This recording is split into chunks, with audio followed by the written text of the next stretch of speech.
உள்ளே வாழ்க. உள்ளொரு ஜோதியே வாழ்க. உள்ளம் நிறைந்தோனே வாழ்க. நீங்காதொருவனே வாழ்க.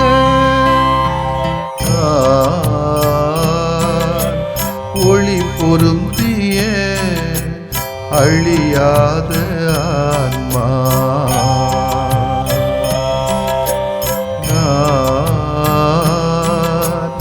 ஒளி பொருந்திய அழியாத ஆன்மா. நீ என்னில் நான் உன்னில் ஈஸ்வரா. நீ என்னில் நான் உன்னில் ஈஸ்வரா. ஒளி பொருந்திய அழியாத ஆன்மா.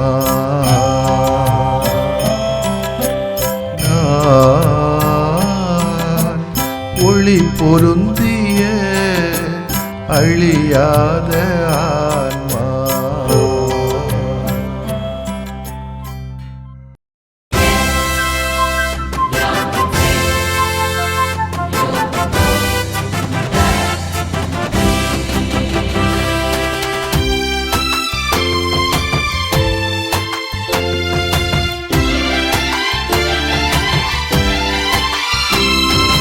உடன் வாழ்ந்து உறுதியூட்டும் ஆண்டவரே, எம் உறவிற்கு உயிரூட்டும் வரம் தாருமே. உன் சாயல் ஏற்று வாழும் நாங்கள் என்றும் உன் பார்வை மனதோடு இணைந்து பயணிக்க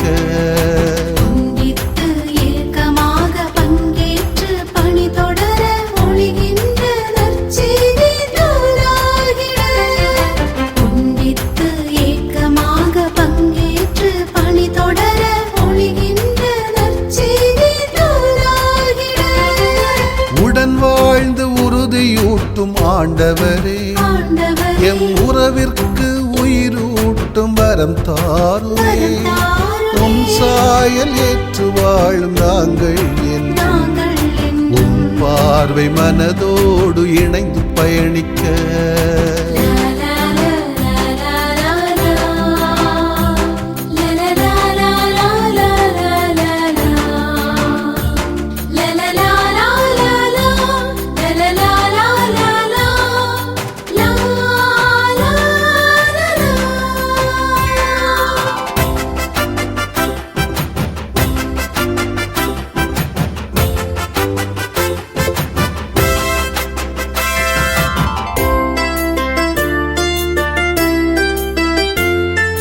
தன்னலத்தால் முன் சார்பல் சுவர்கள் எழுப்பினோ.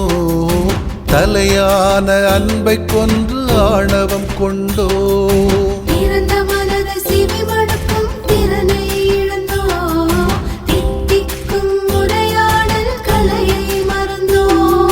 சடங்குமய வழிபாட்டல் வாழ்வை தொலைத்தோ. சமத்துவமாய் பணிகை பகிரும் வாசல் அடைத்தோ.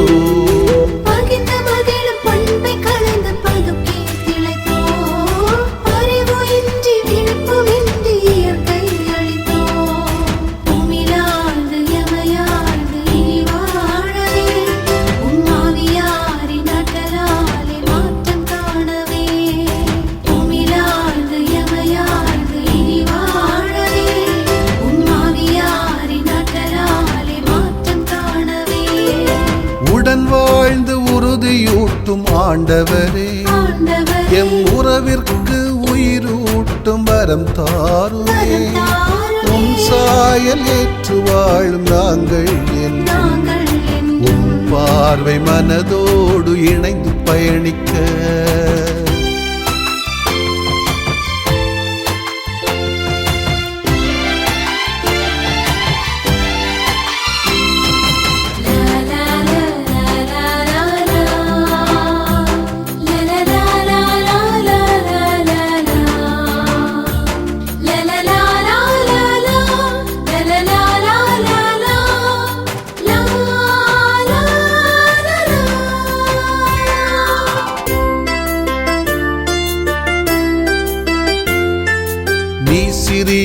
நான் பெரிய எந்த கொள்கையும் நீதியற்ற சாதி சமய பேத வெறியையும்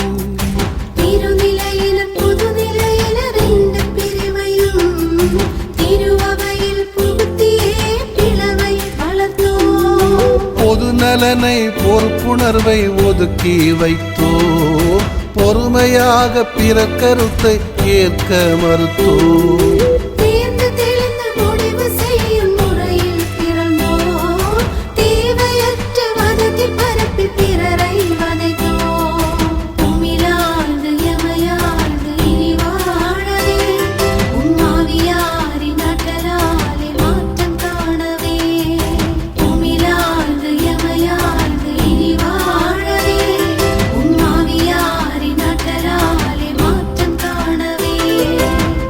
வாழ்ந்து உறுதியூட்டும் ஆண்டவரே எம் உறவிற்கு உயிரூட்டும் வரம் தாருமே உம் சாயல் ஏற்று வாழும் நாங்கள் என்றும் உம் பார்வை மனதோடு இணைந்து பயணிக்க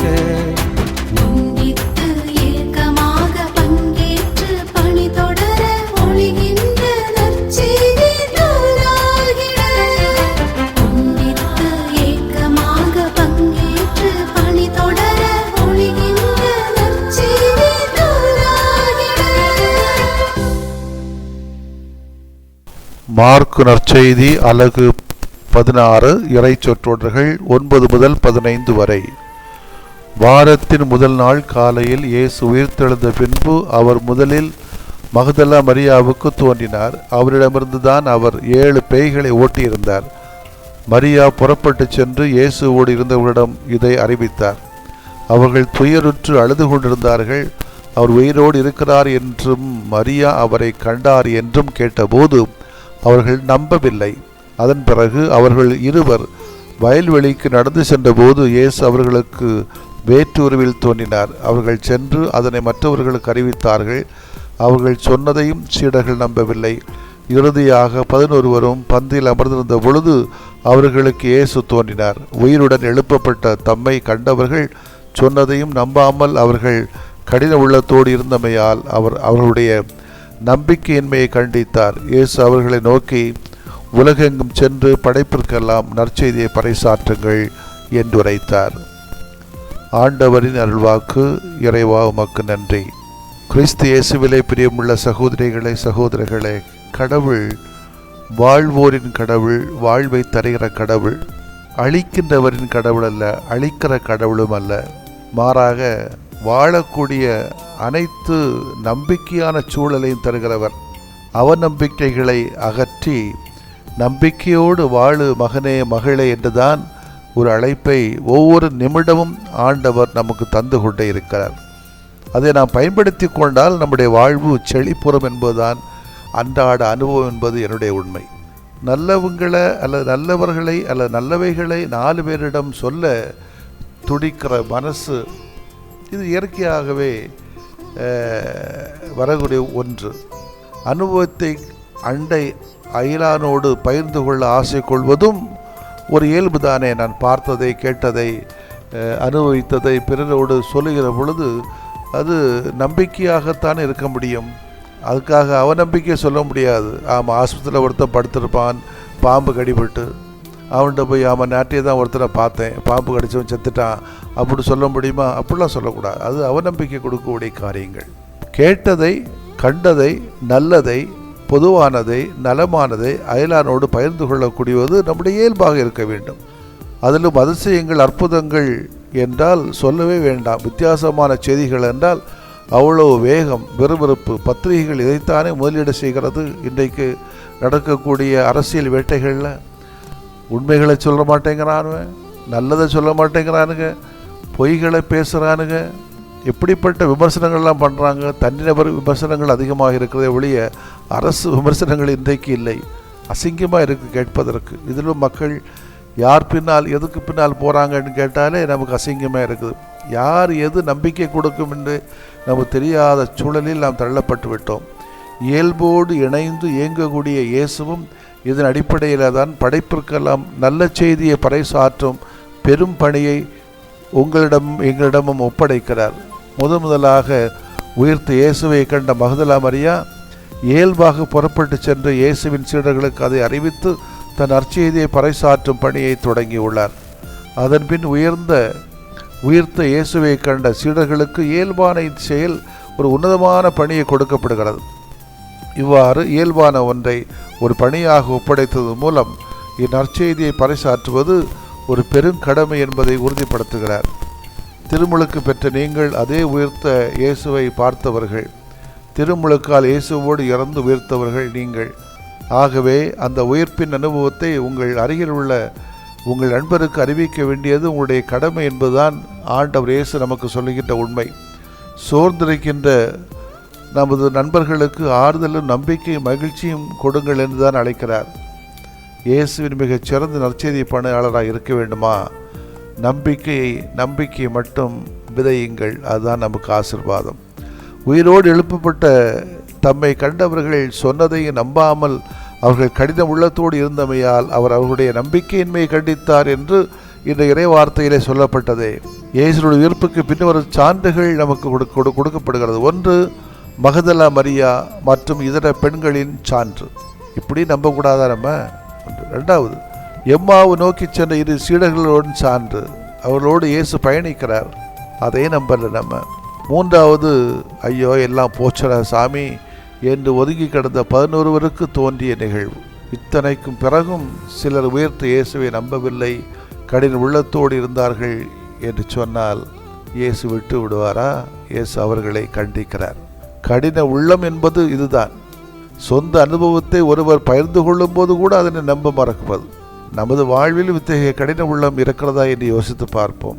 இறைவனின் வல்ல செயல்களை நமது வாழ்விலும் பிறகு வாழ்விலும் நாம் கண்ட பிறகும் இன்னும் கடவுளத்திலே பல கேள்விகளை கேட்கிறோம். அவநம்பிக்கையோடும் கவலையோடும் துயரத்தோடும் வாழ்ந்து கொண்டுதான் இருக்கிறோம். பல மோசமான நடவடிக்கைகளில் கூட நாம் இறங்கி விடுகிறோம் அவநம்பிக்கையினாலே. இந்த கடின உள்ளம் என்றைக்கு மாறும் என்பதுதான் இயேசுனுடைய ஒரு வருத்தம். இந்த கடின உள்ளத்தை மாற்றுவோம். குறிப்பாக இந்த அரசியல் வேட்டை சூழ்நிலையிலே நம்முடைய வாக்குகளை முழுவதுமாக பதிவு செய்வோம். ஒரு இந்தியனாக, ஒரு தமிழனாக, ஒரு கிறிஸ்தவனாக நமது வாழ்வை காப்பாற்றிக் கொள்ள வேண்டும் என்று சொன்னால் மதச்சார்பற்ற முறையிலே தான் நம்முடைய வாழ்க்கையை, நம்முடைய வாக்குகளை பதிவு செய்ய வேண்டியிருக்கிறது. திட்டமிட்டும் திட்டமிடாமலும் கிறிஸ்தவத்தை அழிக்க வேண்டும் என்று, ஒழிக்க வேண்டும் என்று எண்ணி திட்டம் போட்டு செயல்படுகின்றவர்களை எந்த வகையிலும் நாம் சப்போர்ட் செய்ய வேண்டும் என்பது நியாயம் அல்ல என்பதுதான் என்னுடைய உறுதிப்பாடு, நிலைப்பாடு.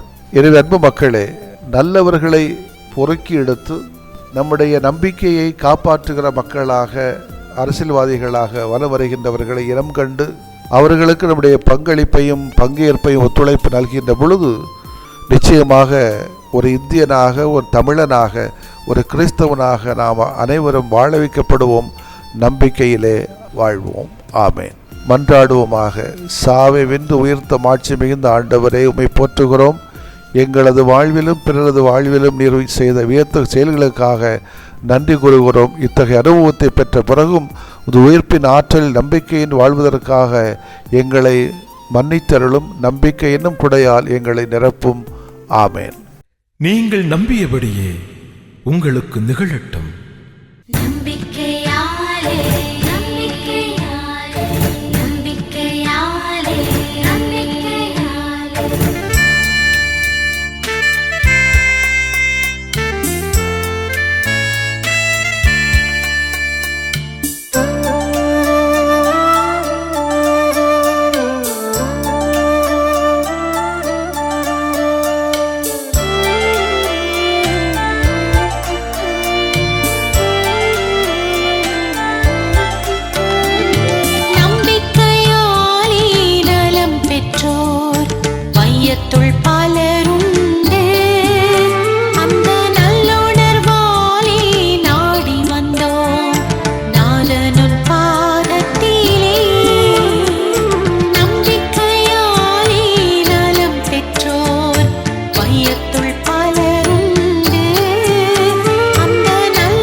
அருளடையாளத்தை தாழ்ந்து பணிந்து ஆராதிப்போம்.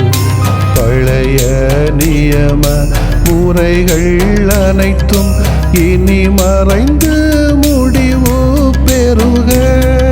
புதிய நியம முறைகள் வருக. புலன்களாலே மனிதன் இதனை அறிய இயலா. குறைகள் நீக்க நம்பிக்கையின் உதவி பெறுக.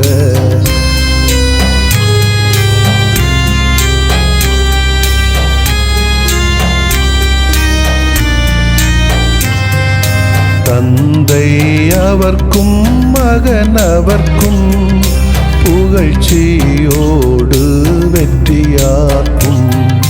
மீட்பின் பெருமை மாட்சிமையோடு வலிமை வாழ்த்து யாவுமாக. இருவரிடமாய் வருகின்றவராம் தூய ஆவியானவர்க்கும் அளவில்லாத சமப்புகழ்ச்சி என்றுமே உண்டாகுக. ஆமென். வானென்று அவர்களுக்கு அப்பமளித்தீரே, இனிமையெல்லாம் தன்னகத்தில் கொண்ட அப்பம் இதுவே. மன்றாடுவோமாக. இறைவா, இந்த வியப்புக்குரிய அருளடையாளத்திலே உம்முடைய பாடுகளின் நினைவு எங்களுக்கு விட்டு சென்றீ. உம் திருவுடல் திருநத்தமாகியவற்றின் தூய மறைபொருளை வணங்கும் நாங்கள் உமது மீட்பின் பயனை இடைவிடாமல் துய்த்து உணர்ந்து மகிழ அருள்வீராக. தந்தையாகிய இறைவனோடும் தூய ஆவியாரின் ஒன்றிப்பில் இறைவனா என்றென்றும் வாழ்ந்து ஆட்சி செய்கின்ற உம்மை மன்றாடுகிறோம்.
சரீரி சா சா சரீரி சா சா சபாகரிசா.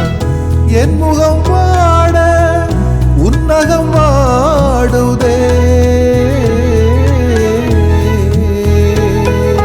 காயப்பட்டு ரத்தம் சிந்தினால் மனம் துளி துடைத்து கரையுதே. சீரழிந்த என் பாதையினை சீராக்க வந்தாயே. அம்மா உன் அன்பு நிதம் தாங்குதே, ஆஹா அம்மா உன் அன்பு நிதம் தாங்குதே.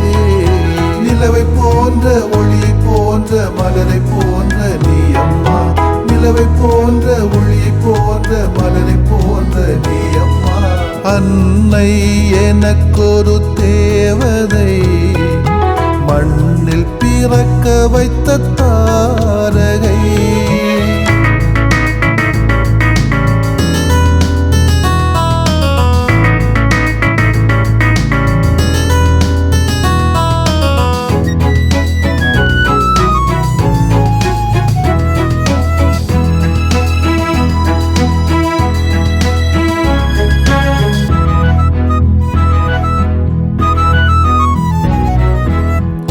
என்னுடல் நாளிய உன்னுடல் வெளியுதம்மா. நீ சா சா சரீரி சா சா சரீரி சா சா சபாகரிசா. என்னுடல் நாளிய உன்னுடல் வெளியுதம்மா. என்னை காத்திட உயிரை தந்து உன் ஆசைகளை துறந்தாயே. என்னை வளர்த்திட உறவை தந்து உன் மகிழ்வை மறந்தாயே. அம்மா உன் தியாகம் பெரிதம்மா, ஆஹா அம்மா உன் தியாகம் பெரிதம்மா. நிலவை போன்ற ஒளியை போன்ற மலரை போன்ற நீ அம்மா, நிலவை போன்ற ஒளியை போன்ற மலரை போன்ற நீ அம்மா. அன்னை எனக்கொரு தேவதை, மண்ணில் பிறக்க வைத்த தாரகை. அன்னை எனக்கொரு தேவதை, மண்ணில் பிறக்க வைத்த தாரகை. உயிர் மூச்சாய் மலர்ந்த தாமரை, உயிர் மூச்சாய் மலர்ந்த தாமரை. என்னை மனிதனை உருவாக்கும் நீ அம்மா. அன்னை எனக்கொரு தேவதை, மண்ணில் பிறக்க வைத்த தாரகை.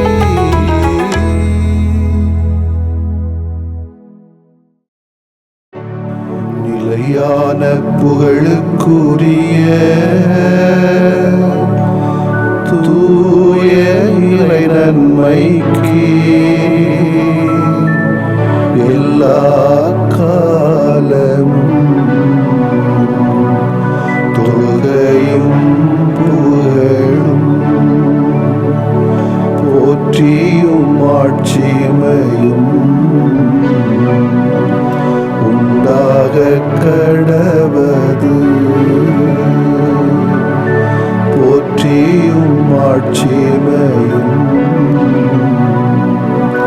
உண்டாக கடவது. தந்தை மகன் தூய ஆவியாரின் பெயராலே ஆமென்.